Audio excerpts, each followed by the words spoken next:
Jesus taught that there were two greatest commands.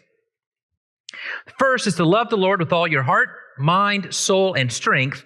And the second is like it, to love your neighbor as yourself. In Mark's version, he says, there is no other commandment greater than these.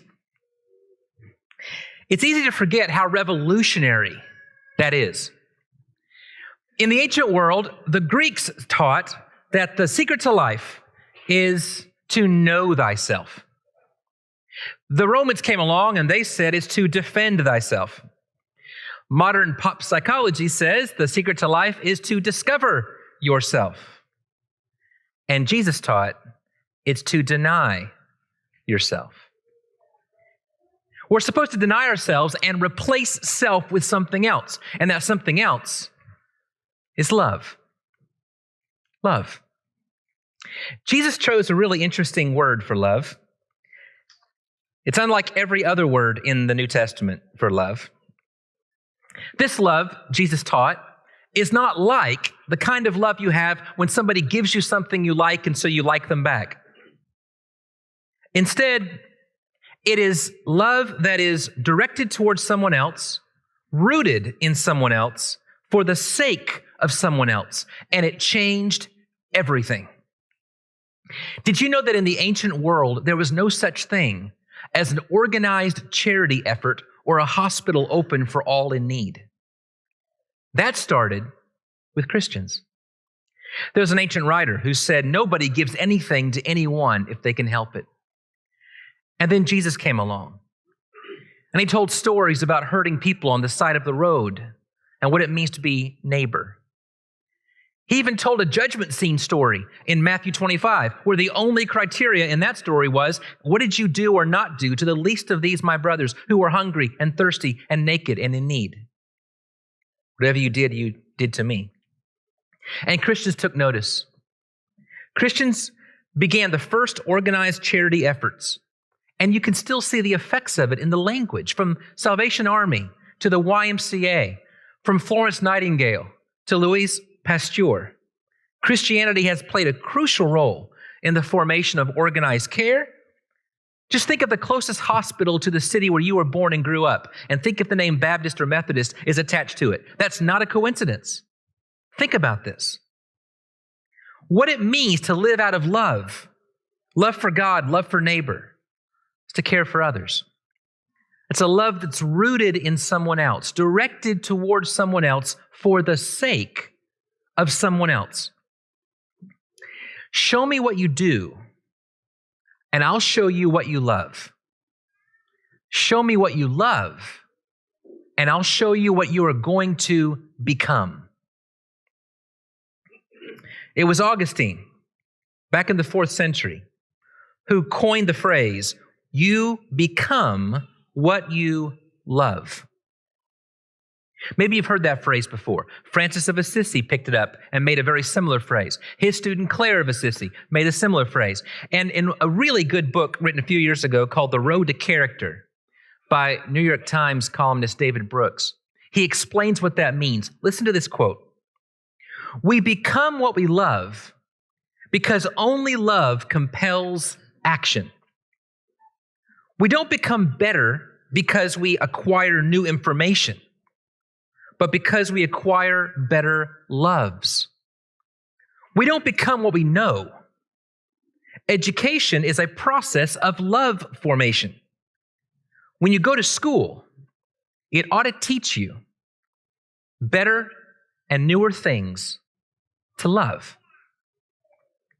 My Christian upbringing did a very good job of teaching me what love is not. When I go to the movies or I read a novel, I know that the fluttering butterflies deep in the gut upon the first sight of her charming beauty may be a lot of things, but it ain't love. A Tennessee preacher friend of mine named Keith Parker once asked a group of youth, what is love? And one of them said, oh, I know. Love is a feeling you feel when you feel a feeling you've never felt before. And Keith said, that's interesting. Love's a feeling you feel when you feel a thing you never felt before. Back into an electric fence. You'll feel a feeling you never felt before. But it's not love. No. I know that love is not something you fall into, like it's some, well or whatever. It's not something you fall out of, like some little boy's treehouse. Love, as Jesus defines it, is intentional focus, rooted in someone else, directed towards someone else for the sake of someone else. It's more than a feeling. It's something bigger, grander, deeper than that. It's something deeper than we dare imagine. Love is a way of seeing and a way of knowing. It doesn't even have to involve me. That's the power of it. We're so used to putting me in the center. And then we think love starts with me, loving myself well, and then everything will fall into place.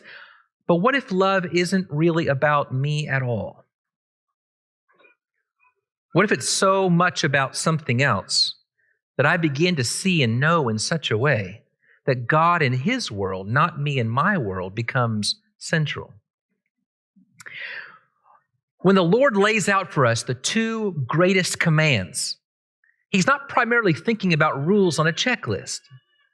He's thinking about two new ways of seeing the world and ultimately becoming different people because of who and how we love. So when we get to Colossians chapter 3, Paul describes this new way of seeing in perhaps the most challenging scripture so far.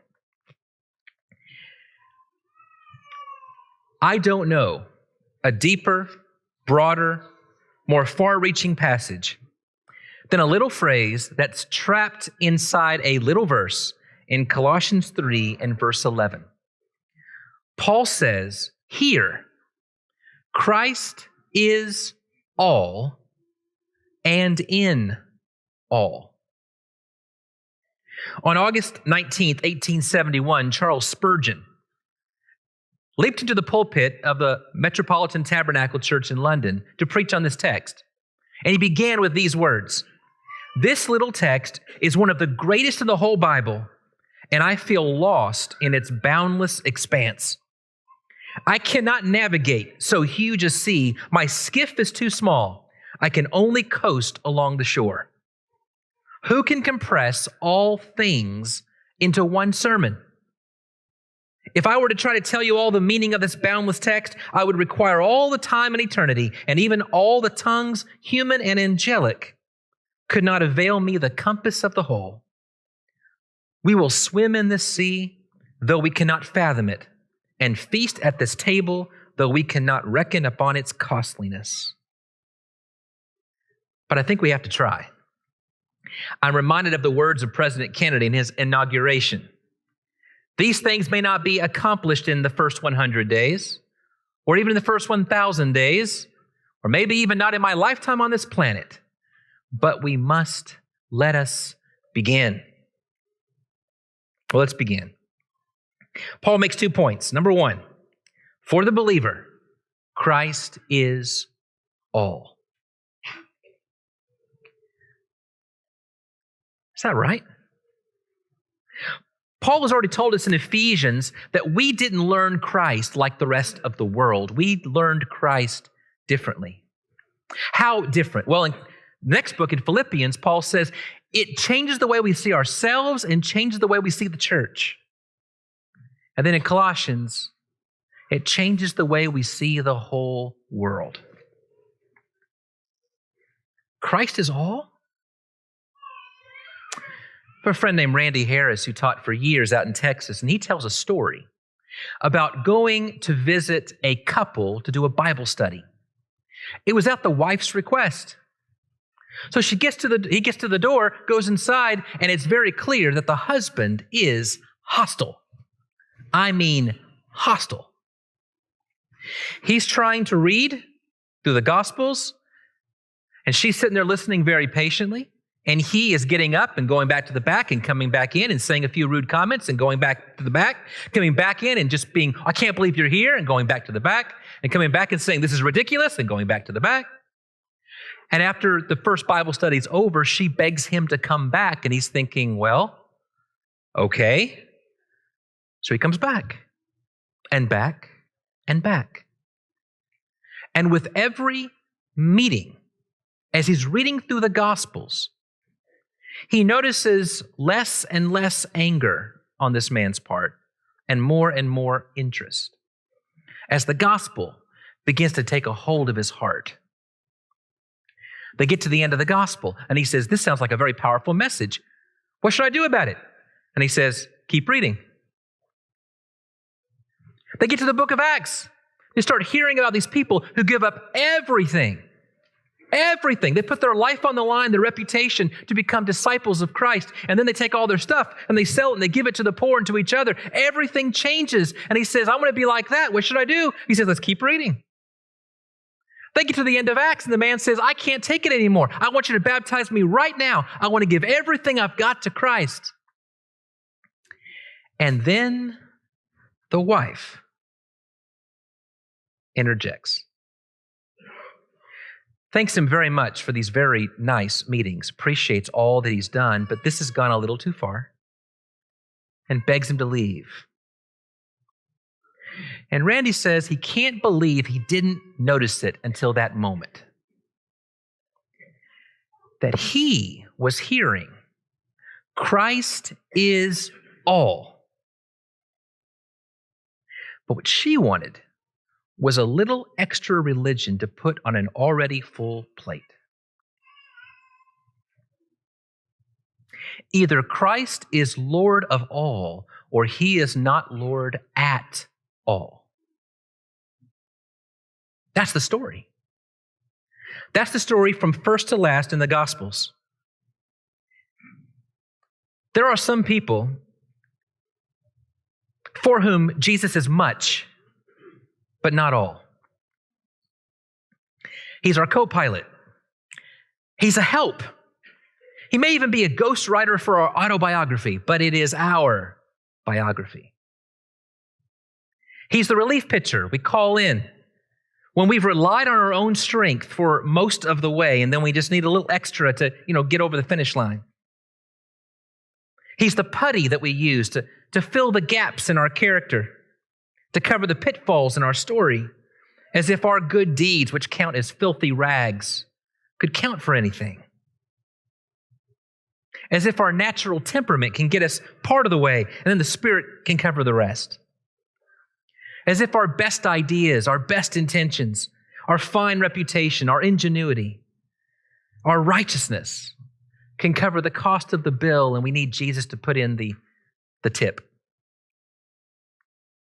But Jesus stops on the way to Golgotha, carrying his own cross, and looks back at the people following him, and he says, whoever loves father or mother or brother or sister more than me is not worthy of me. And whoever's not willing to take up his cross and follow me, it's not worthy of me. For some people, he's all things, some of the time, but not everything all the time. I trust him with my salvation, but not my money. I trust him to provide food and clothing during the day, but not my retirement. I'll take care of that. I rest in his peace when it comes to the things out of my control, but I'm filled with worry and anxiety about the things in my control, because really, that is up to me. And someone said regarding how both people and churches acted during segregation, Christ may be the door for who gets into heaven, but I'm the screen door for who's welcome in my home. But you and I know something different, something better. Christ doesn't get first dibs in the church or in our marriage or in our job. He gets it all. For the believer, Christ is our church. Christ is our marriage. Christ is the job.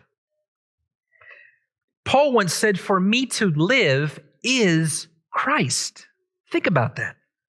Imagine what your colleagues would say. Imagine what they would think if you didn't think of your job as something you do so that you can go enjoy your life, but rather it is a way of getting to know Christ.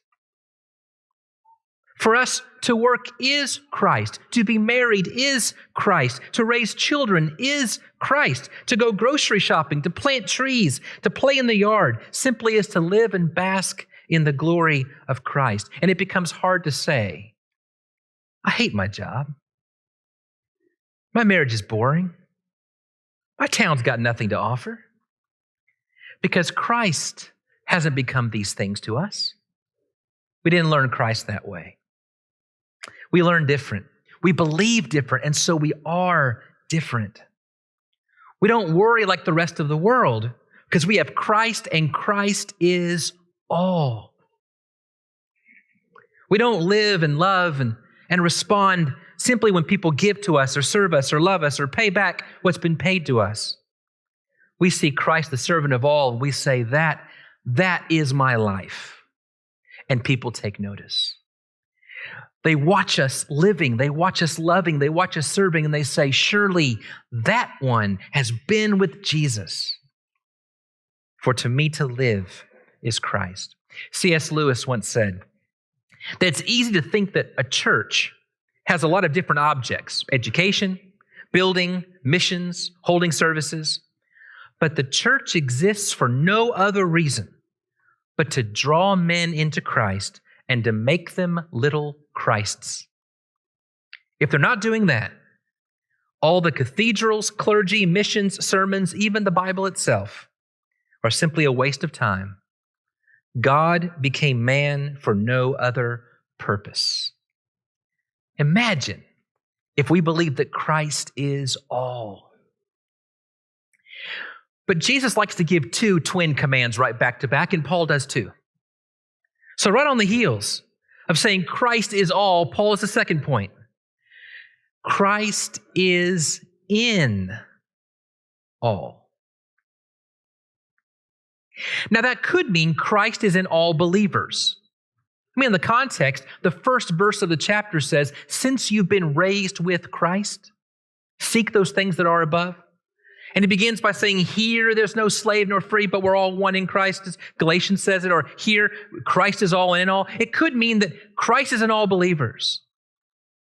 But I'm persuaded there's a deeper point being made. Because we're told in another passage, Paul says, that when a Christian follows Christ, takes a hold of Christ, if you find yourself in Christ, behold, everything becomes new. It's a new way of seeing. It was Spurgeon who said that what is real and true in reality is seen as real and true in the church. And so, we meet Christ here in worship. We meet him in the bread and the wine. We meet him in the sick and the hungry. We meet him at church. But that's not all. Gerard Manley Hopkins, in a very famous poem, says, the world is charged with the grandeur of God. We see Christ in the doe gently caring for her fawn. We see Christ in the homeless man who takes the bread that's just been given to him and gives it to an even more hungry woman that he knows is more hungry than he. We see Christ in every good story that comes out of the news, every novel that ends in redemption, every piece of artwork that tells the reality that truth and beauty are real things. As the Apostle John put it, Jesus is the true light that gives light to everyone. That means we also see Christ when he's teaching us a lesson.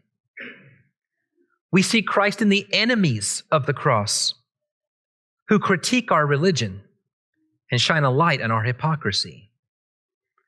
We see Christ in the Roman soldier who compels us to walk 1 mile to carry his stuff as Christ begs us to walk 2.